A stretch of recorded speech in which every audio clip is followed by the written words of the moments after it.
Bonjour mes chers élèves. Alors, on va essayer de résoudre ce type de problème ici.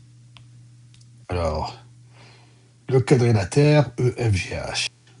EFGH. Il nous demande, sur le quadrilatère EFGH du plan cartésien ci-dessous, le segment EF et GH sont parallèles.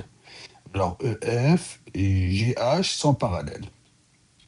Et l'équation de la droite associée au segment GH, c'est x moins 3y plus 3 égale à 0. Donc la question est simple. Montrer que le quadrilatère EFGH est un rectangle. Alors qu'est-ce qu'un rectangle? Un rectangle, qu'est-ce qu'il a de particulier? Un rectangle, les droites, ici, sont parallèles. Les droites face à face sont parallèles. Là aussi, sont parallèles. C'est la première chose. Et la deuxième des choses, la plus importante aussi, qu'il y a un angle droit ici. Un angle droit là, et un angle droit là, et un angle droit là. Donc, si on démontre que ce quadrilatère possède 4 angles droits, et que les droites là est parallèle à celle-là, et celle-là est parallèle à celle-là, on démontre tout simplement que ce quadrilatère est un rectangle. Donc là, je commence tranquillement. Donc, premièrement, d'abord, je constate ici, regardez bien ici, qu'il y a l'abscisse du point G, il est inconnu, c'est un X. Et l'ordonnée du point Y, c'est un inconnu, c'est Y. Bon, d'abord, il faut qu'on les détermine, ces deux inconnus. Alors, ici, sachant que GH, on a l'équation. Donc, si on a l'équation, on remplace Y, ici le 9, dans l'Y, on va trouver le X. C'est très simple. Là, pour trouver le Y, donc premièrement, je vais écrire ici, ensuite je vais le déplacer. Calcul, si vous voulez, calcul de X. D'accord, il y a un seul X ici, c'est celui-là.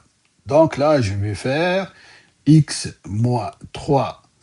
Y, c'est combien? C'est 9. Donc 3 fois 9 plus 3 égale 0.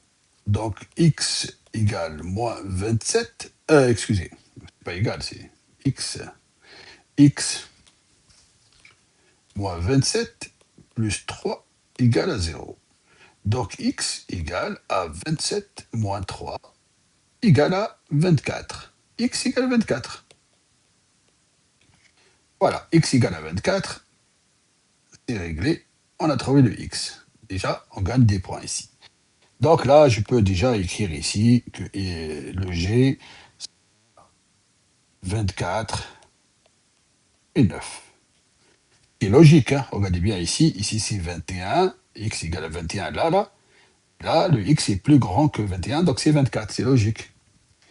Ça va pour ça? Donc ça, la première chose à trouver, c'est déjà votre x. Maintenant, qu'est-ce qu'ils nous disent? Ils nous disent que, tout simplement, regardez bien, EF et GH sont parallèles. EF et GH sont parallèles. Donc, ça veut dire quoi pour moi? Ça veut dire que la pente ici, 1, et la pente ici, 2, sont pareilles, sont égales. D'accord? Moi, je vais calculer la pente M1. Et donc, deuxièmement, si vous voulez, calcul des pentes, ou de la pente. Il y a une seule pente ici. Hein, ou M2 aussi après. Alors, M1 égale 9 moins 3 sur 24 moins 6 égale à 6. 24 moins 6, c'est 18. Alors, 6 sur 18, on peut réduire ça combien?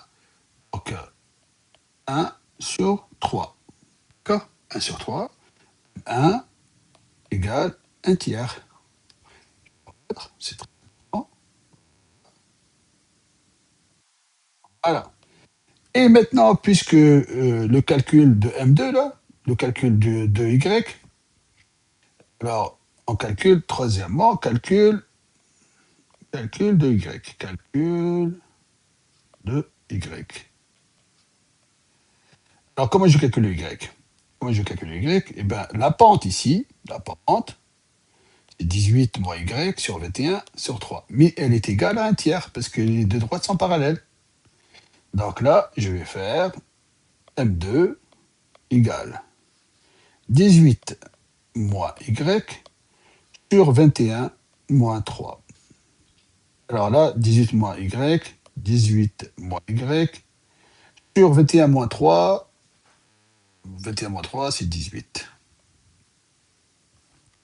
D'accord? Donc 18, et tout ça, c'est égal, je vais changer de couleur, tout ça, c'est égal à un tiers. Ici, d'accord? Un tiers.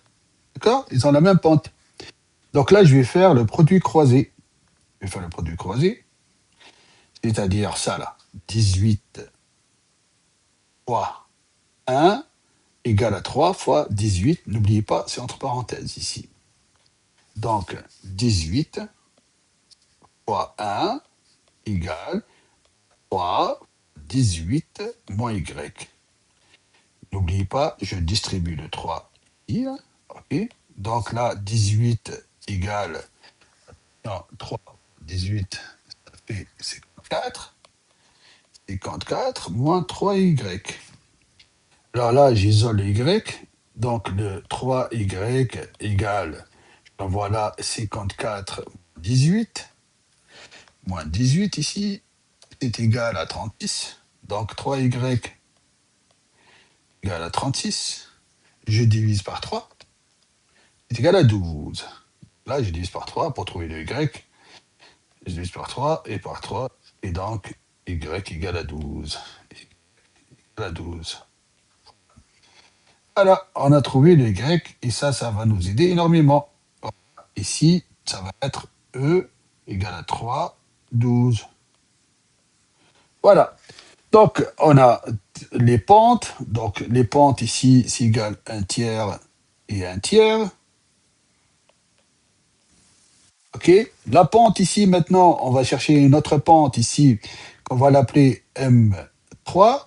Et celle-là, on va l'appeler M4. Il faut que les deux pentes soient aussi parallèles. Donc, quatrièmement,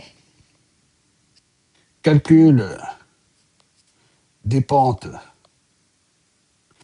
M3, M4. Maintenant, on a toutes les données. On a les données ici.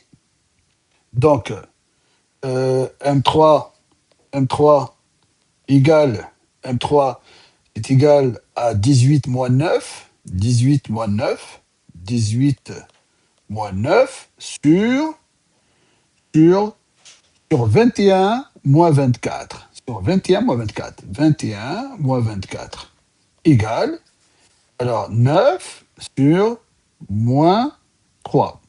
Donc égal à moins 3. Donc ça, la pente égale à moins 3. En principe, la pente M2, M4, M4 aussi égale à moins 3, parce qu'elle doit être parallèle. Donc 12 moins 3 sur 3 moins 6 égale 12 moins 3, c'est 9. 3 moins 6, c'est moins 3. Moins 3. Donc c'est égal aussi à moins 3. Et on voit bien que c'est égal à moins 3. Les pentes, les pentes sont égales, M3 et M4, donc on vient de démontrer que les droites, ici, là, les droites EH et FG sont parallèles. Les droites EH et FG sont parallèles. Sont parallèles. Ça, c'est important. Qu'est-ce qu'il reste à faire maintenant? Il est juste à faire le produit de M1. Regardez bien, s'il vous plaît. Je vais faire le produit de M3 avec M3, M2 avec M3. Si le produit donne moins 1, ça veut dire qu'ils sont perpendiculaires. Et ça aussi, c'est pareil. M1 avec M4, ça veut dire perpendiculaire. Et automatiquement, ça veut dire que tout ça. Alors, ce que je vais faire, vérification. On a dit M1 fois. Alors, fois quoi? M1 fois M3 d'abord. M1 fois M3, c'est égal à quoi? Et je vais vérifier aussi M1 fois M4. M1 fois M4. Et je vais vérifier aussi. De toute façon, je vais vérifier et je vais vérifier M2 avec M4, M2 avec M3 d'abord, M2 avec M3 et M2 avec M4. Voilà. Donc là, c'est quoi exactement? C'est un tiers fois moins 3, ok, est égal à moins 1. Ici, un tiers fois moins 3 égale moins 1. Ici, alors M2, je rappelle, c'est quoi M2? C'est un tiers aussi. M2, c'est un tiers fois moins 3 égale à moins 1. Donc, ils sont tous perpendiculaires. Donc, un rectangle est un quadrilatère qui possède quatre angles droits. Donc, un rectangle est un quadrilatère. Il faut quand même conclure, hein, qui possède